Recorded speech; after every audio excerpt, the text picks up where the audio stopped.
പ്രിയപ്പെട്ടവരെ,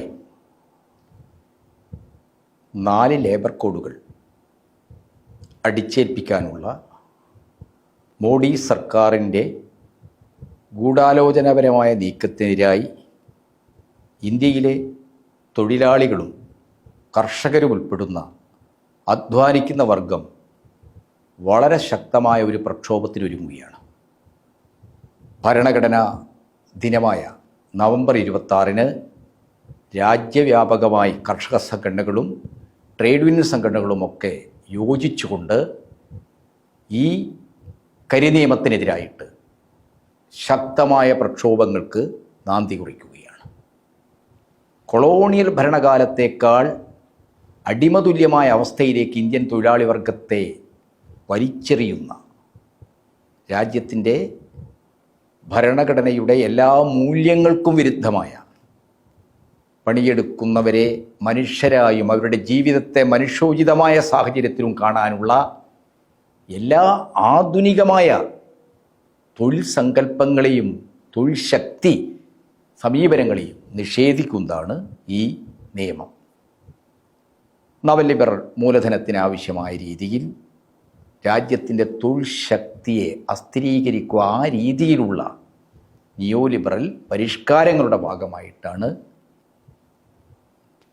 നരസിംഹറാവുവിൻ്റെ സർക്കാർ തൊട്ട് ഇപ്പോൾ നരേന്ദ്രമോദിയുടെ സർക്കാർ വരെ നമ്മുടെ രാജ്യത്ത് തൊഴിൽ നിയമങ്ങൾ തൊഴിലാളികൾക്കെതിരായിട്ട് കോർപ്പറേറ്റ് മൂലധനത്തിന് അനുകൂലമായ രീതിയിൽ പരിഷ്കരിക്കാനുള്ള നീക്കം നടത്തിയത്. ഇതിനെ അതിശക്തമായി പ്രതിരോധിച്ച ചരിത്രമാണ് ഇന്ത്യയിലെ ട്രേഡ് യൂണിയനുകൾക്കുള്ളത്. 2019 ഇന്ത്യൻ പാർലമെൻറ്റിൽ വേജ് ബോർഡ് നിയമം വന്നപ്പോൾ ആ ബില്ലിനെ അതിശക്തമായി പാർലമെൻറ്റിനകത്തും പുറത്തും എതിർത്തത് ഇടതുപക്ഷമാണ്. പാർലമെൻറ്റിനകത്ത് വേജ് ബോർഡിനെ കോൺഗ്രസ് അനുകൂലിക്കുകയാണ് ചെയ്തത്. അപ്പോൾ വേജ് കോഡിനെ അനുകൂലിച്ചുകൊണ്ട് കോൺഗ്രസ് എടുത്ത നിലപാട് മറ്റ് 3 ലേബർ കോഡുകളുടെ കാര്യത്തിലും അവരതേ നിലപാടാണ് സ്വീകരിച്ചത്. പ്രതിപക്ഷം എന്ന നിലയ്ക്ക് ഇടതുപക്ഷത്തോടൊപ്പം ചേർന്ന് ശക്തമായി മൂലധന താല്പര്യങ്ങൾക്ക് അനുസൃതമായി ഇന്ത്യയിലെ തൊഴിൽ നിയമങ്ങൾ 29 ലേബർ കോഡുകൾ മാറ്റാനും പരിമിതപ്പെടുത്താനുമുള്ള നീക്കത്തെ എതിർക്കാൻ മുഖ്യ പ്രതിപക്ഷമായ കോൺഗ്രസ് തയ്യാറായില്ല. അന്ന് എളമരം കരീം ഉൾപ്പെടെയുള്ള രാജ്യസഭയിലെ ഇടതുപക്ഷ അംഗങ്ങൾ, പ്രതിപക്ഷ അംഗങ്ങൾ ഈ വേജ് കോഡിനെതിരായിട്ട് നിലപാട് സ്വീകരിച്ചതിൻ്റെ പേരിൽ നടപടിക്ക് വിധേയമായി സഭയിൽ നിന്ന് പുറത്താക്കപ്പെട്ടു. അതിൽ പ്രതിഷേധിച്ചുകൊണ്ട്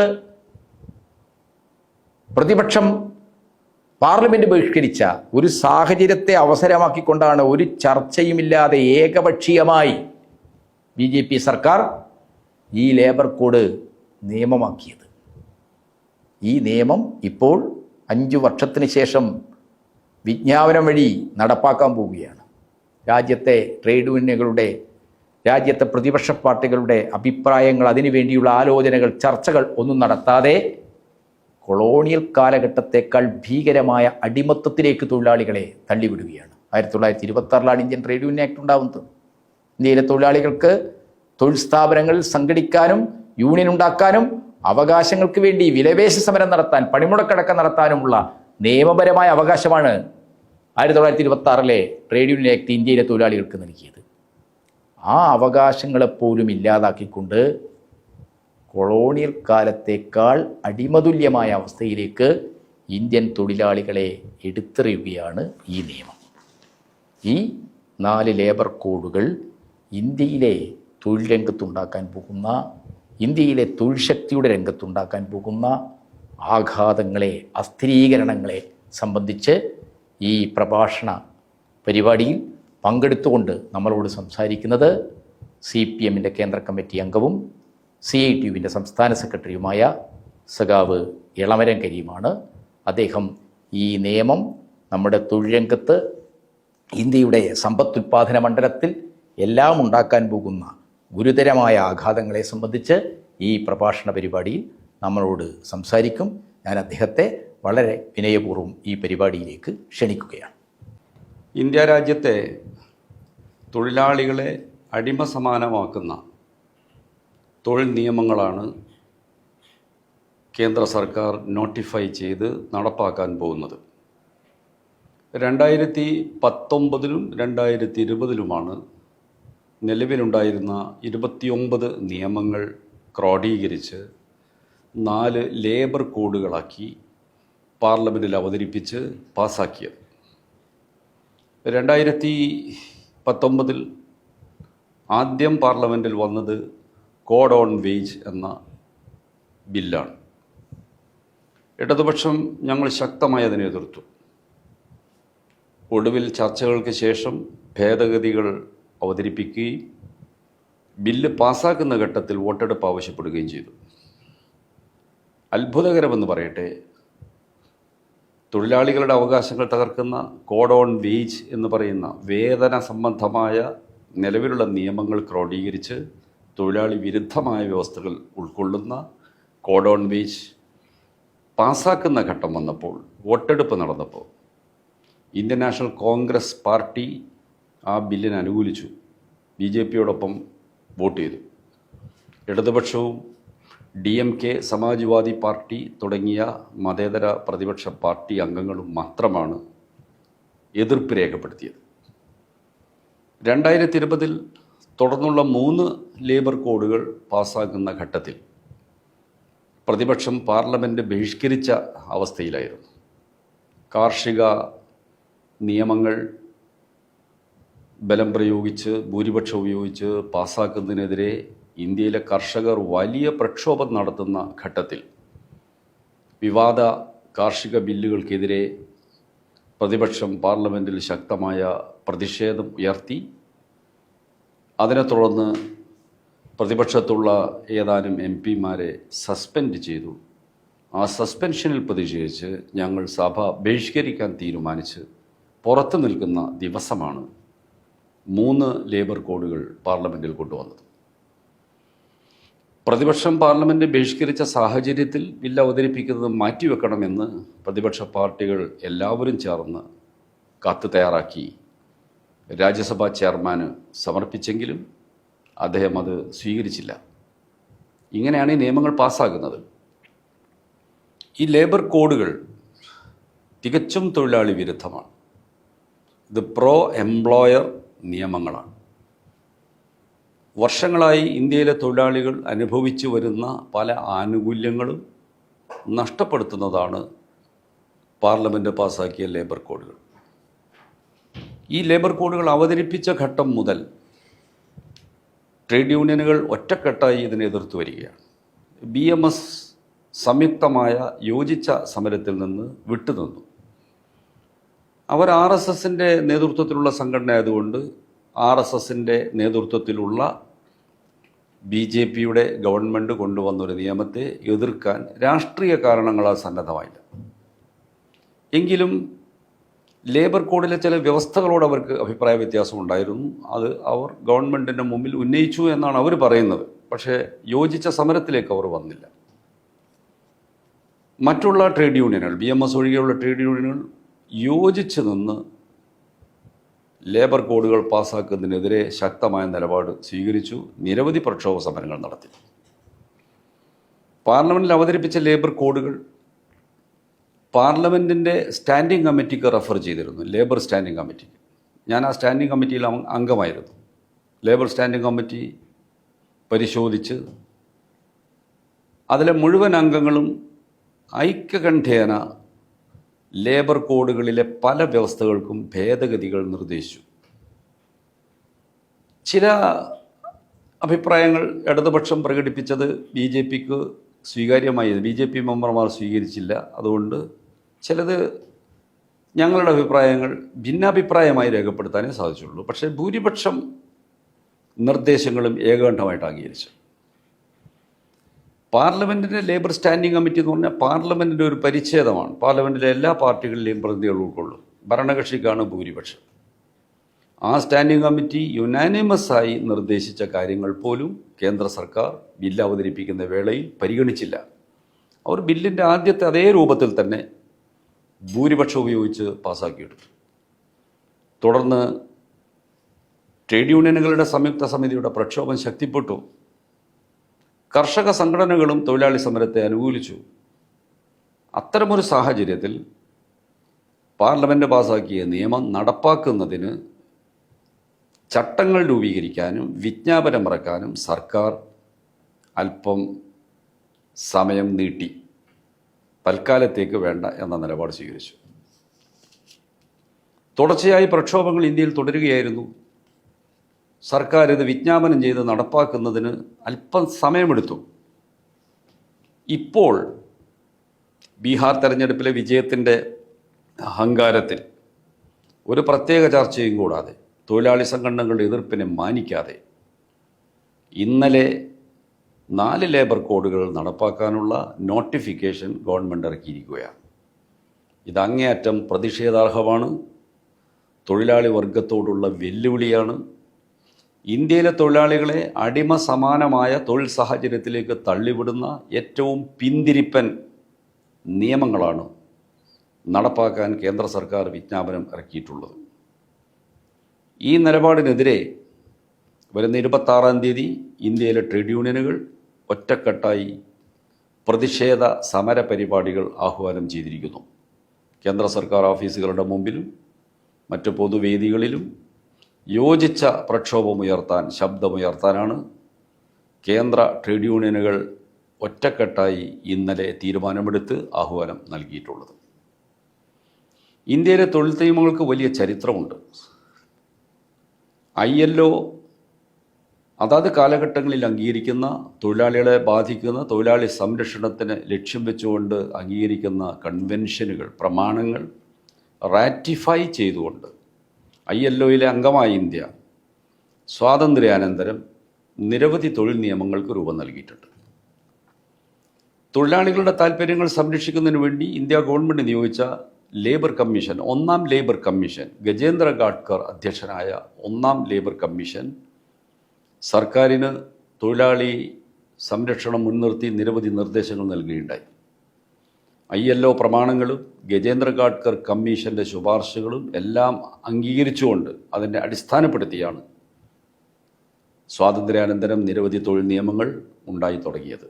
ആ തൊഴിൽ നിയമങ്ങളിൽ തൊഴിലാളികളുടെ താൽപ്പര്യം സംരക്ഷിക്കുന്ന ഒട്ടേറെ സുപ്രധാന നിയമങ്ങളുണ്ടായിരുന്നു. Factories act, trade union act, industrial disputes act, bonus act, provident fund act, equal remuneration act എന്ന് തുടങ്ങിയ, എല്ലാം പേര് പറയുന്നില്ല, നിയമങ്ങൾ ഒരു പരിധിവരെ തൊഴിലാളികൾക്ക് സംരക്ഷണം കിട്ടുന്ന നിയമങ്ങളായിരുന്നു. എന്നാൽ ഈ നിയമങ്ങളൊക്കെ നടപ്പിലാകണമെങ്കിൽ, ആ നിയമങ്ങളിൽ പറയുന്ന ആനുകൂല്യങ്ങൾ തൊഴിൽ ചെയ്യുന്നവർക്ക് ലഭ്യമാകണമെങ്കിൽ തൊഴിലാളികൾ കൂട്ടായി ശബ്ദമുയർത്തി പ്രക്ഷോഭ സമരങ്ങളിലേക്ക് വരുമ്പോൾ മാത്രമാണ് തൊഴിലുടമകൾ ഈ നിയമങ്ങളൊക്കെ നടപ്പാക്കാൻ ശ്രമിക്കുന്നത്. തൊഴിലുടമകളിൽ മഹാഭൂരിപക്ഷവും ലാഭം മാത്രം ലക്ഷ്യം വെച്ചുകൊണ്ടാണ് സ്ഥാപനങ്ങൾ നടത്തുന്നത്. അവർക്ക് തൊഴിൽ ചെയ്യുന്ന മനുഷ്യരുടെ മനുഷ്യത്വപരമായ പ്രശ്നങ്ങൾ പോലും ഗൗരവമായി തോന്നാറില്ല. അവരെ കൊണ്ട് ഇന്ത്യയിലെ തൊഴിൽ നിയമങ്ങൾ അനുശാസിക്കുന്ന വ്യവസ്ഥകൾ നടപ്പാക്കിക്കാൻ പലപ്പോഴും തൊഴിലാളികൾക്ക് വലിയ സമരങ്ങൾ നടത്തേണ്ടി വന്നിട്ടുണ്ട്. ആ സമരത്തിൻ്റെ ഫലമായി പല നിയമങ്ങളും ഇന്ത്യയിൽ പല തൊഴിൽ സ്ഥാപനങ്ങളിലും നടപ്പാക്കപ്പെട്ടിട്ടുണ്ട്. അങ്ങനെ നടപ്പാക്കപ്പെട്ട നിയമങ്ങളുടെ ആനുകൂല്യങ്ങളെല്ലാം ഈ പുതിയ ലേബർ കോഡുകൾ വരുമ്പോൾ ഇല്ലാതാവുകയാണ്. ഉദാഹരണത്തിന് കൂട്ടായ വിലപേശൽ. ട്രേഡ് യൂണിയൻ രൂപീകരിക്കുന്നതിനു വേണ്ടിയാണ്, തൊഴിലാളികളുടെ അവകാശങ്ങൾക്ക് വേണ്ടി ഒരുമിച്ച് നിന്ന് ശബ്ദമുയർത്താൻ. ഇന്ത്യൻ ട്രേഡ് യൂണിയൻ ആക്ട് അനുസരിച്ച് ഏത് സ്ഥാപനത്തിലെയും തൊഴിലാളികൾക്ക് ഒരു ട്രേഡ് യൂണിയൻ രൂപീകരിക്കാൻ അവകാശമുണ്ട്. ഒരു സ്ഥാപനത്തിലെ തൊഴിലാളികളിൽ 7 പേർ ചേർന്ന് അപേക്ഷ നൽകിയാൽ ട്രേഡ് യൂണിയൻ ആക്ടിൻ്റെയും ചട്ടങ്ങളുടെയും വ്യവസ്ഥയനുസരിച്ചുള്ള ഡോക്യുമെൻറ്റ്സ് സബ്മിറ്റ് ചെയ്താൽ അവർക്കൊരു യൂണിയൻ രജിസ്റ്റർ ചെയ്ത് കൊടുക്കേണ്ടത് ലേബർ ഡിപ്പാർട്ട്മെൻറ്റിൻ്റെ ചുമതലയാണ്. ഇപ്പോൾ ആ അവകാശമാണ് പുതിയ ലേബർ കോഡ് വഴി ഇല്ലാതാകുന്നത്. ട്രേഡ് യൂണിയനുകൾ ഇല്ലാതെ പോയാൽ കൂട്ടായ വിലപേശൽ എന്ന പ്രക്രിയ പിന്നെ നടക്കാൻ ഇടയില്ല. പണം മുടക്കുന്ന മൂലധനം മുടക്കി, മൂലധനം സ്വരൂപിച്ച് ഒരു വ്യവസായ സ്ഥാപനം ആരംഭിക്കുന്ന മൂലധനത്തിൻ്റെ ഉടമസ്ഥന്മാർക്ക് തങ്ങൾ നിക്ഷേപിക്കുന്ന പണത്തിൻ്റെ എത്ര ശതമാനം ലാഭമായി കിട്ടും എന്നത് മാത്രമാണ് അവരുടെ ഉത്കണ്ഠ. അവിടെ സ്ഥാപിക്കുന്ന യന്ത്രങ്ങളിലും അവിടെ ഉപയോഗിക്കുന്ന അസംസ്കൃത വസ്തുക്കൾ ഉപയോഗിച്ചും ഉൽപ്പന്നങ്ങൾ ഉൽപ്പാദിപ്പിച്ച് മാർക്കറ്റിൽ വിൽപ്പന നടത്തി കിട്ടുന്ന വരുമാനം കഴിയാവുന്നത്ര സ്വന്തമാക്കാനാണ് തൊഴിലുടമകൾ ശ്രമിക്കുന്നത്. തൊഴിൽ ചെയ്യുന്നവരുടെ കൂട്ടായ പരിശ്രമത്തിലൂടെയാണ് അവരുടെ വേതനത്തിലും മറ്റ് ചില ആനുകൂല്യങ്ങളിലും എന്തെങ്കിലും പരിഗണന ലഭിക്കുന്നത്. ആ കൂട്ടായ വിലപേശൽ നടത്താനുള്ള ട്രേഡ് യൂണിയനുകൾ ഇല്ലാതായാൽ എന്തായിരിക്കും ഇന്ത്യയിലെ തൊഴിലാളികളുടെ അവസ്ഥ? ഏതെങ്കിലും തൊഴിലുടമ കാരുണ്യം കൊണ്ട് അല്ലെങ്കിൽ തൊഴിലാളികളോടുള്ള സഹാനുഭൂതി കൊണ്ട് അവർക്ക് ജീവിക്കാനാവശ്യമായ വേതനമോ മറ്റ് ആനുകൂല്യങ്ങളോ നൽകുമെന്ന് പ്രതീക്ഷിക്കാവോ? അവിടെ തൊഴിലുടമയായ ഒരു മനുഷ്യൻ്റെ വ്യക്തിപരമായ പ്രശ്നമല്ല, മൂലധനത്തിൻ്റെ സ്വഭാവത്തിനനുസരിച്ച് അവർ ഓരോരുത്തരും പ്രവർത്തിക്കും. മൂലധനത്തിൻ്റെ ധർമ്മം ലാഭമുണ്ടാക്കൽ മാത്രമാണ്. ഇവിടെ ലാഭക്കുതിയന്മാരായ മൂലധന ഉടമകളുടെ മുമ്പിൽ നിരായുധരായി തൊഴിലാളികളെ എറിഞ്ഞു കൊടുക്കുകയാണ് ഗവൺമെൻറ്. അവർക്ക് കൂട്ടായി വിലപേശാനുള്ള അവരുടെ ആയുധം ട്രേഡ് യൂണിയൻ രൂപീകരിക്കാനുള്ള അവകാശങ്ങൾ ഈ ലേബർ കോഡുകൾ നിഷേധിക്കുന്നു. ഈ ലേബർ കോഡ് നടപ്പാക്കുന്നതിന് മുമ്പ്, നോട്ടിഫൈ ചെയ്യുന്നതിന് മുമ്പാണ് തമിഴ്നാട്ടിലെ സാംസങ് എന്ന ഇൻ്റർനാഷണൽ ഇലക്ട്രോണിക് കമ്പനിയിൽ തൊഴിലാളികൾ ഒരു ട്രേഡ് യൂണിയൻ രൂപീകരിക്കാൻ ശ്രമിച്ചത്. ആ ട്രേഡ് യൂണിയൻ രജിസ്ട്രേഷൻ നൽകാൻ തമിഴ്നാട്ടിലെ സർക്കാരിൻ്റെ ലേബർ ഡിപ്പാർട്ട്മെൻറ്റ് മടി കാണിച്ചു. തൊഴിലാളികൾ സമരം നടത്തേണ്ടി വന്നു.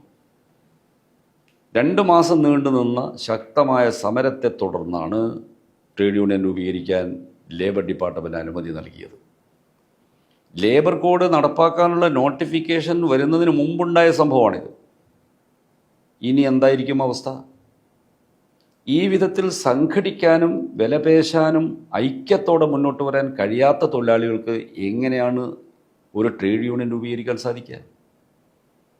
അവരുടെ വരുമാനവും മറ്റ് ആനുകൂല്യങ്ങളും വർദ്ധിച്ചു വരുമ്പോഴാണ് അവരുടെ ജീവിതം അഭിവൃദ്ധിപ്പെടുക. 8 മണിക്കൂർ ജോലി എന്ന തത്വം എത്ര വർഷങ്ങൾക്ക് മുമ്പ് തൊഴിലാളികൾ ഉയർത്തിപ്പിടിച്ചതാണ്. ചിക്കാഗോവിലെ തൊഴിലാളികൾ 1848 നടത്തിയ പ്രകടനത്തിലെ മുദ്രാവാക്യമായിരുന്നു 8 മണിക്കൂർ ജോലി എന്ന മുദ്രാവാക്യം. 8 മണിക്കൂർ വിശ്രമം, 8 മണിക്കൂർ വിനോദം എന്ന നിലയിലായിരിക്കണം ജോലി ക്രമീകരിക്കേണ്ടത് എന്നായിരുന്നു അന്നത്തെ ആവശ്യം. ആ സമരത്തിൻ്റെയൊക്കെ പശ്ചാത്തലത്തിലാണ് പിന്നീട് ILO രൂപം കൊണ്ടപ്പോൾ 8 മണിക്കൂർ ജോലി എന്ന തത്വം നിയമമാക്കാനുള്ള നിർദ്ദേശങ്ങളുണ്ടായത്.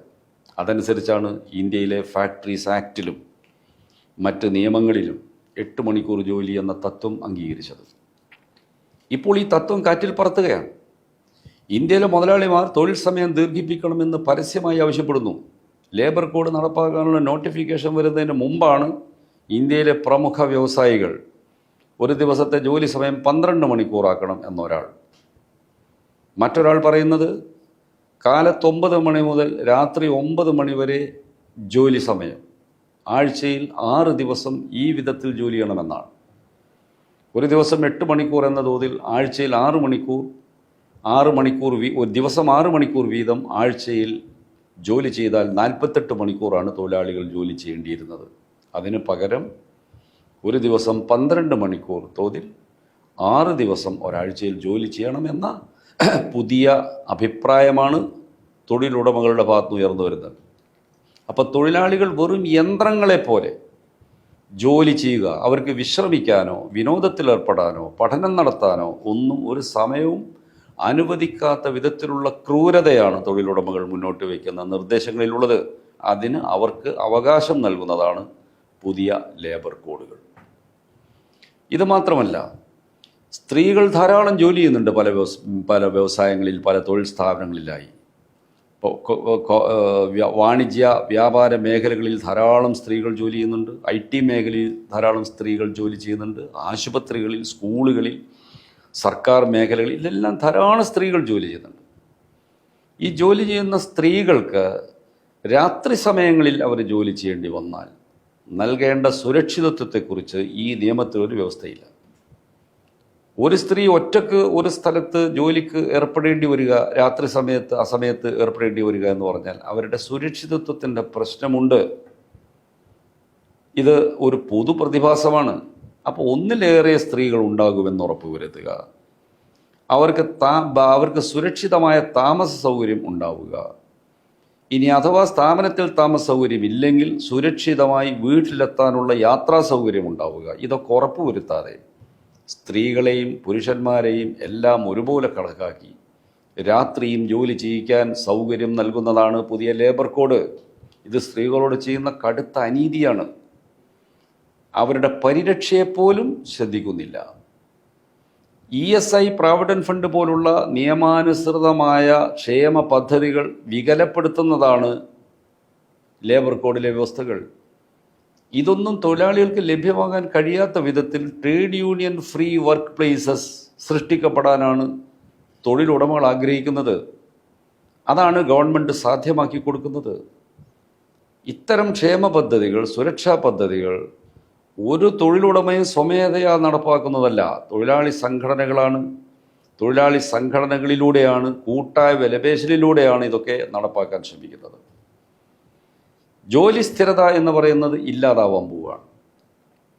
തൊഴിലിടങ്ങളിൽ ഇപ്പോൾ സ്ഥിരം തൊഴിലാളികളുണ്ട്, കാഷ്വൽ തൊഴിലാളികളുണ്ട്, അപ്രൻറ്റീസ്, ട്രെയിനി തുടങ്ങിയ വിഭാഗം തൊഴിലാളികളുണ്ട്.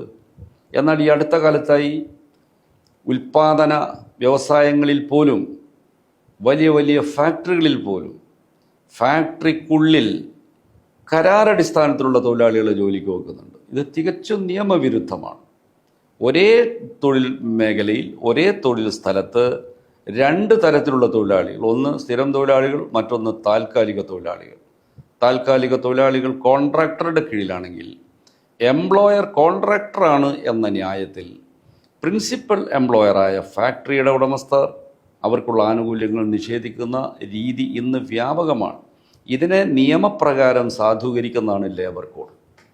ഇപ്പോൾ ഒരു പുതിയ തരം തൊഴിലാളികളെ കൂടി, തൊഴിലാളി വിഭാഗത്തെ കൂടി സൃഷ്ടിക്കുകയാണ് ഈ കോഡ്. ഫിക്സഡ് ടേം എംപ്ലോയി, നിശ്ചിത കാലത്തേക്ക് ജോലിക്ക് വെക്കുക, 2 കൊല്ലത്തേക്ക് അല്ലെങ്കിൽ 3 കൊല്ലത്തേക്ക്.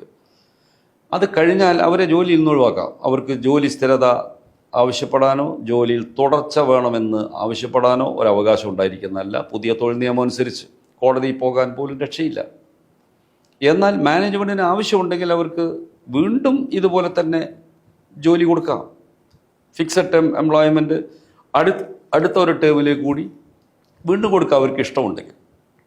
അവർക്ക് ഇഷ്ടമുണ്ടെങ്കിൽ മാത്രമേ തൊഴിൽ ദീർഘിക്കൂ. അപ്പോൾ മാനേജ്മെൻറ്റിന് ഇഷ്ടമല്ലാത്ത ഒന്നും അവർക്ക് ചെയ്യാൻ കഴിയില്ല. അവർ ട്രേഡ് യൂണിയൻ അംഗങ്ങളായ അവകാശങ്ങൾക്ക് വേണ്ടി സമരം ചെയ്താൽ, മുദ്രാവാക്യം വിളിച്ചാൽ, പിന്നെ അവരോട് എങ്ങനെ തൊഴിലുടമയ്ക്ക് ഇഷ്ടം വരും? അപ്പോൾ സ്വാഭാവികമായി സംഭവിക്കുന്നത് ഈ ഫിക്സഡ് ടേം എംപ്ലോയി എന്ന് പറയുന്ന വിഭാഗം ഒരു ട്രേഡ് യൂണിയനിലും അംഗങ്ങളല്ലാതെ മാനേജ്മെൻറ്റ് ആഗ്രഹിക്കുന്ന വിധത്തിലുള്ള ലോയൽ തൊഴിലാളികളായി മാനേജ്മെൻറ്റുകൾ എന്താണോ നൽകുന്നത് അത് സ്വീകരിച്ചുകൊണ്ട് ജോലി ചെയ്യുന്ന ഏതാണ്ട് അടിമ സമാനമായ ഒരു തൊഴിലാളി വിഭാഗം നമ്മുടെ തൊഴിൽ കേന്ദ്രങ്ങളിൽ വളർന്നു വരാൻ ഇടയുണ്ട് എന്നതാണ്. ഇതൊക്കെ അപമാനകരമായ ഒരവസ്ഥയാണ്. നമ്മുടെ രാജ്യം സ്വാതന്ത്ര്യത്തിന് ശേഷം ഗജേന്ദ്ര ഗാഡ്കർ അധ്യക്ഷനായ 1ാം ലേബർ കമ്മീഷൻ തൊഴിലാളി താൽപ്പര്യം സംരക്ഷിക്കുന്ന ഒട്ടേറെ നിർദ്ദേശങ്ങൾ മുന്നോട്ട് വെച്ചതിൻ്റെ അടിസ്ഥാനപ്പെടുത്തിയാണ് ഇന്ത്യയിൽ തൊഴിൽ നിയമങ്ങൾ ഉണ്ടായത്. 1947 സ്വാതന്ത്ര്യം ലഭിക്കുന്ന ആ കാലഘട്ടം സോവിയറ്റ് യൂണിയൻ്റെ നേതൃത്വത്തിൽ സോഷ്യലിസ്റ്റ് ലോകം ശക്തമായി നിലനിൽക്കുന്ന ഒരു കാലമാണ്. അന്ന് തൊഴിലാളി വർഗത്തിനും അധ്വാനിക്കുന്ന വർഗങ്ങൾക്കും അനുകൂലമായ ഒരു രാഷ്ട്രീയ സാഹചര്യം ലോകത്തുണ്ടായിരുന്നു. അതിൻ്റെ സ്വാധീനം ഇന്ത്യയിലും ഉണ്ടായിരുന്നു. ആ അടിസ്ഥാനത്തിലാണ് എല്ലാ വർഷവും ഇന്ത്യൻ ലേബർ കോൺഫറൻസ് എന്ന ത്രികക്ഷി സമ്മേളനം ചേരാൻ നെഹ്റു ഗവൺമെൻറ് തീരുമാനമെടുത്തത്.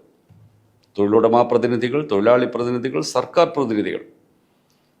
ഇന്ത്യൻ പ്രധാനമന്ത്രിയാണ് ഇന്ത്യൻ ലേബർ കോൺഫറൻസ് ഉദ്ഘാടനം ചെയ്യാറുണ്ടായിരുന്നത്. ഇത് ILOയ്ക്ക് സമാനമായ ഒരു ദേശീയ സംവിധാനമായിരുന്നു. ഇന്ന് BJP ഗവൺമെൻറ് വന്നതിന് ശേഷം ഇന്ത്യൻ ലേബർ കോൺഫറൻസ് മീറ്റിംഗ് ചേരുന്നത് അവസാനിപ്പിച്ചു. ഒരു ത്രികക്ഷി സമ്മേളനവുമില്ല. തൊഴിലാളി സംഘടനകളുമായി കൂടിയാലോചനയില്ല. ഇതാണ് BJP ഗവൺമെൻറ്റിൻ്റെ നയം. ആ ഗവൺമെൻറ്റാണ് ഈ ലേബർ കോഡുകളിലൂടെ തൊഴിലാളികൾക്ക് ശബ്ദിക്കാനുള്ള അവകാശങ്ങൾ പൂർണ്ണമായും ഇല്ലാതാക്കുന്നത്, ക്ഷേമ പദ്ധതികൾ ഇല്ലാതാക്കുന്നത്, സ്ഥിരം ജോലി എന്നത് സ്വപ്നം കാണാൻ പോലും കഴിയാത്ത നിലയിൽ ഫിക്സഡ് ടേം എംപ്ലോയ്മെൻറ്റ് പോലുള്ള പുതിയ വ്യവസ്ഥകൾ കൊണ്ടുവരുന്നത്. ഈ തൊഴിൽ നിയമങ്ങൾ പഴയ തൊഴിൽ നിയമങ്ങൾ അനുശാസിച്ചിരുന്ന ക്ഷേമ പദ്ധതികൾ എല്ലാം വികലമാക്കുന്നതാണ് ഈ പുതിയ ലേബർ കോഡുകൾ. ഇത് ഇന്ത്യൻ തൊഴിലാളികളെ ബ്രിട്ടീഷ് കാലഘട്ടത്തിലെ അടിമ സമാനമായ തൊഴിൽ സാഹചര്യത്തിലേക്ക് തള്ളിവിടുന്നതാണ്. തൊഴിലാളികളുടെ വരുമാനവും തൊഴിലാളികളുടെ ആരോഗ്യവും തകരുമ്പോൾ തൊഴിലെടുത്ത് ജീവിക്കുന്ന ഒരു വലിയ വിഭാഗം ജനത നരകയാതനയിലേക്ക് തള്ളപ്പെടും. ഇന്ത്യ രാജ്യത്ത് 56 കോടിയോളം മനുഷ്യർ തൊഴിലെടുത്ത് ജീവിക്കുന്നവരാണ്. അത് സ്ഥിരം ജോലിയുള്ളത് സർക്കാർ സർവീസിലും പൊതുമേഖലയിലും സ്വകാര്യ കമ്പനികളിൽ എല്ലാം കൂടി എടുത്താൽ ഏകദേശം 6 കോടിയോളം ആളുകളാണ്. ബാക്കി വരുന്ന മഹാഭൂരിപക്ഷം തൊഴിലാളികൾ അസംഘടിത, പരമ്പരാഗത, സ്വയം തൊഴിൽ എന്നീ മേഖലകളിൽ ജോലി ചെയ്യുന്നവരാണ്. അവരിൽ മഹാഭൂരിപക്ഷവും നിസ്സാരമായ വരുമാനം മാത്രമുള്ളവരാണ്. 20 കോടിയോളം കർഷക തൊഴിലാളികളാണ്. ഒരു ദിവസം മുഴുവൻ ജോലി ചെയ്താൽ കേരളത്തിന് വെളിയിലുള്ള പല സംസ്ഥാനങ്ങളിലും അവരുടെ കൂലി 300 രൂപയോ അതിനടുത്തോ ആണ്. കേരളത്തിൽ മാത്രമാണ് ദിവസക്കൂലി 1000 രൂപയുടെ മുകളിൽ എത്തി നിൽക്കുന്നത്. ഇന്ത്യ രാജ്യത്തെ ഏറ്റവും കൂടിയ ദിവസക്കൂലി ലഭിക്കുന്ന സംസ്ഥാനം കേരളമാണ്. അത് കേരളത്തിൻ്റെ പ്രത്യേക സാഹചര്യമാണ്. കേരളത്തിലെ തൊഴിലാളി വർഗ പ്രസ്ഥാനത്തിൻ്റെ വളർച്ച, ഇടതുപക്ഷ ജനാധിപത്യ മുന്നണിയുടെ തൊഴിലാളി വർഗത്തിന് അനുകൂലമായ നയങ്ങൾ, നിയമനിർമ്മാണങ്ങൾ ഇതിൻ്റെയൊക്കെ അടിസ്ഥാനത്തിൽ രൂപം കൊണ്ടതാണ്. എന്നാൽ മറ്റ് സംസ്ഥാനങ്ങളിൽ ഈ ഒരു അന്തരീക്ഷം വികസിച്ചു വരാത്തതിനാൽ തൊഴിലാളിയുടെ ജീവിതം അങ്ങേയറ്റം കഷ്ടപ്പാടിലാണ്.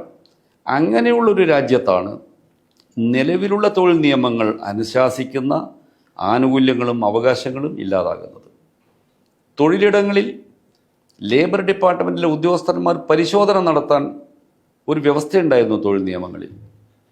ഓരോ തൊഴിലുടമ ചട്ടങ്ങൾ പാലിക്കുന്നുണ്ടോ, ജോലി ചെയ്യുന്ന തൊഴിലാളികളുടെ രജിസ്റ്റർ സൂക്ഷിക്കുന്നുണ്ടോ, അവർക്ക് ESI, പ്രൊവിഡൻറ്റ് ഫണ്ട് പോലുള്ള ആനുകൂല്യങ്ങൾ നൽകുന്നുണ്ടോ, ആഴ്ചയിൽ ഒരു അവധി ദിവസം അനുവദിക്കുന്നുണ്ട്, ഇതുപോലെ പരിശോധിക്കാൻ.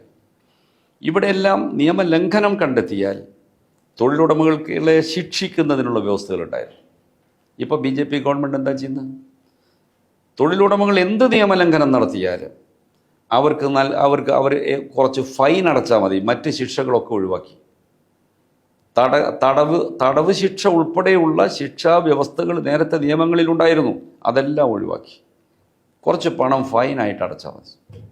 കോടീശ്വരന്മാരായ തൊഴിലുടമകൾക്ക് അല്പം ഫൈൻ അടക്കുന്നതിന് എന്താ പ്രശ്നം? ഒരു തൊഴിൽ നിയമവും അവർ നടപ്പാക്കാൻ പോകുന്നില്ല. മാത്രമല്ല, ലേബർ ഇൻസ്പെക്ഷൻ എന്നത് പൂർണ്ണമായും ഒഴിവാക്കി കേന്ദ്ര ഗവൺമെൻറ്. അതിന് പകരം തൊഴിലുടമകൾ നിയമം പാലിക്കുന്നുണ്ടെന്ന് സെൽഫ് ഡിക്ലറേഷൻ നടത്തുക, ഓൺലൈനായി ഡിക്ലറേഷൻ നടത്തുക. അതിന് എന്താ അവർക്ക് പ്രയാസം? അവർക്കങ്ങ് ചെയ്യാവുന്നതേ ഉള്ളൂ. ഈ വിധത്തിലാണ് തൊഴിലാളികളുടെ അവകാശങ്ങൾ കവർന്നെടുക്കുന്നത്. കേരളം മാത്രമാണ് മറ്റ് സംസ്ഥാനങ്ങളിൽ നിന്ന് വേറിട്ട് നിൽക്കുന്നത്.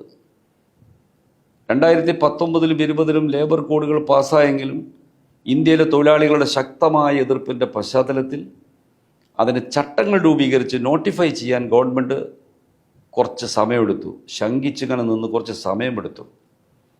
ഈ കാലത്തിനുള്ളിൽ കേന്ദ്ര സർക്കാരിൻ്റെ ഉദ്യോഗസ്ഥന്മാർ വിവിധ സംസ്ഥാനങ്ങളിൽ ചെന്ന് സംസ്ഥാന തൊഴിൽ വകുപ്പ് ഉദ്യോഗസ്ഥന്മാരെ വിളിച്ചു കൂട്ടിയിട്ട് ലേബർ കോഡുകൾക്ക് അനുസൃതമാകുന്ന വിധത്തിൽ സംസ്ഥാനങ്ങളിലെ ചട്ടങ്ങൾ ഭേദഗതി ചെയ്യാൻ ആവശ്യപ്പെട്ടു. തൊഴിൽ എന്ന പ്രശ്നം ഭരണഘടനയുടെ കൺകറന്റ് ലിസ്റ്റിൽപ്പെട്ട വിഷയമാണ്. സംസ്ഥാനങ്ങൾക്കും നിയമം ഉണ്ടാക്കാം, കേന്ദ്രത്തിനും നിയമം ഉണ്ടാക്കാം. കേരളത്തിൽ സംസ്ഥാന ഗവൺമെൻറ് ചില നിയമങ്ങളൊക്കെ ഉണ്ടാക്കിയിട്ടുണ്ട്. ക്ഷേമ നിയമങ്ങളുണ്ട്, അതുപോലെ നിയമങ്ങളുണ്ട്. ഇവിടെ നിയമങ്ങൾക്ക് ചട്ടങ്ങൾ ഉണ്ടാക്കിയിട്ടുണ്ട്. കേന്ദ്ര ചട്ടങ്ങൾക്ക് വിരുദ്ധമായ ചട്ടങ്ങൾ ഉണ്ടാക്കാൻ സംസ്ഥാനങ്ങൾക്ക് അധികാരമില്ല എന്നേ ഉള്ളൂ. അപ്പം ഇന്നിവിടെ നിലവിൽ മുമ്പുണ്ടായിരുന്ന നിയമങ്ങളുടെ അടിസ്ഥാനത്തിലുള്ള ചട്ടങ്ങളനുസരിച്ച് തൊഴിലാളിക്ക് ലഭ്യമാകുന്ന ആനുകൂല്യങ്ങളുണ്ട്, സുരക്ഷയുണ്ട്. അതെല്ലാം ഭേദഗതി ചെയ്യണമെന്ന് കേന്ദ്രം ആവശ്യപ്പെട്ടു.